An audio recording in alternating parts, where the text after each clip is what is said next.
Guys, welcome back to my channel. Chicken lovers కోసం ఒక మంచి రెసిపీ అయితే షేర్ చేసుకుంటాను. సో ఇది వచ్చేసి చిటినాడు చికెన్ ఫ్రై అనమాట. నా స్టైల్లో నేను ఎలా చేస్తానో చూస్తాను. సో ముందుగా ఇక్కడ వచ్చేసి 1 kg ఆఫ్ చికెన్ అయితే తీసుకొని ఇందులో కొంచెం రాళ్ళుప్పు అండ్ పసుపు వేసి ఈ చికెన్ అయితే మంచిగా ఒక 2 times అంతా వాష్ చేసేసుకోవాలి. సో ఇలా 2 times చికెన్ని వాష్ చేసుకున్నాక మనము ఒక 15 minutes పాటు చికెన్ అయితే ఇలా సోక్ చేసుకోవాలి. సో దీనివల్ల ఏంటంటే మనకి మంచి జ్యూసీ అండ్ టెండర్నెస్ అయితే ఉంటుంది. సో ఇలా చికెన్ అయితే సోక్ చేసుకున్నాం కదా. సో ఇప్పుడు వచ్చేసి దీనికైతే ఒక మసాలా అనేది అయితే ప్రిపేర్ చేసుకోవాలి. సో ఈ రెసిపీకి ఈ మసాలానే మెయిన్ ఇంగ్రీడియంట్. నేను డిస్క్రిప్షన్లో కూడా చెప్తాను ఏమేమి యూస్ చేస్తాను. అండ్ ఈ మసాలాతో పాటు ఉల్లిపాయలు, పచ్చిమిర్చి, కరివేపాకు అండ్ కొత్తిమీర. సో ఇవన్నీ కూడా మనకు కావాల్సిన పదార్థాలు.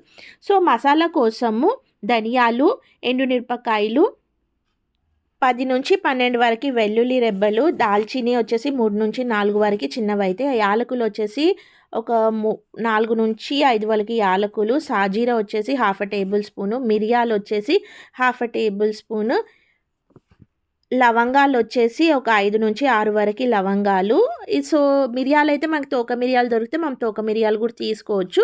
సో మళ్ళీ చెప్తున్నాను, మసాలా అయితే మనము మీడియం నుంచి సిమ్ ఫ్లేమ్లో పెట్టుకొని ఇలా అయితే వేయించుకోవాలి, డ్రై రోస్ట్ అయితే చేసుకోవాలి. సో దీనికోసము ఎండుమిరపకాయలు అయితే నేను 7 నుంచి 8 వరకు ఎండుమిరపకాయలు అయితే తీసుకున్నాను. మనం కారాన్ని అడ్జస్ట్ తగ్గట్టుగా మనం ఎండుమిరపకాయలు అయితే తీసుకోవాలి. అండ్ అలాగే 10 నుంచి 12 వరకు వెల్లుల్లి రెబ్బలు, 1 టేబుల్ స్పూన్ వచ్చేసి ధనియాలు, మసాలా కోసం అయితే దాల్చిని, యాలకులు, సాజీరా, మిరియాలు.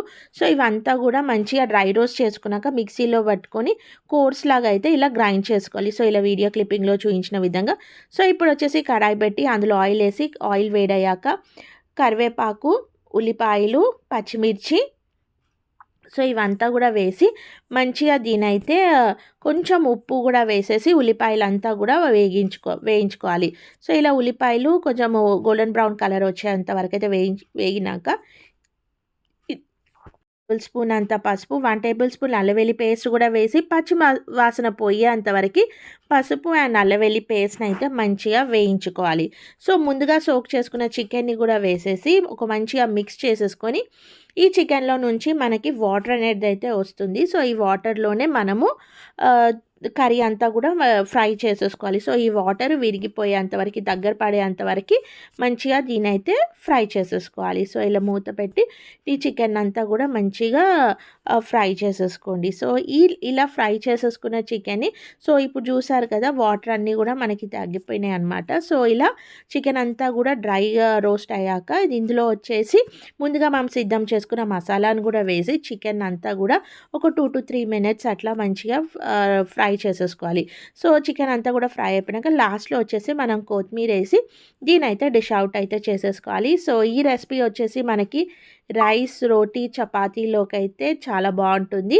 అండ్ దీంతో పాటు మనం పప్పుచారు చేసుకున్నప్పుడు, లేదు అంటే మిరియాలు చారు చేసుకున్నప్పుడు ఈ రెసిపీ కూడా సూపర్గా ఉంటుంది. అండ్ మీరు కూడా ఖచ్చితంగా ట్రై చేయండి. ఈ రెసిపీ అయితే ఎలా ఉందో నాకైతే కామెంట్ సెక్షన్లో అయితే చెప్పండి.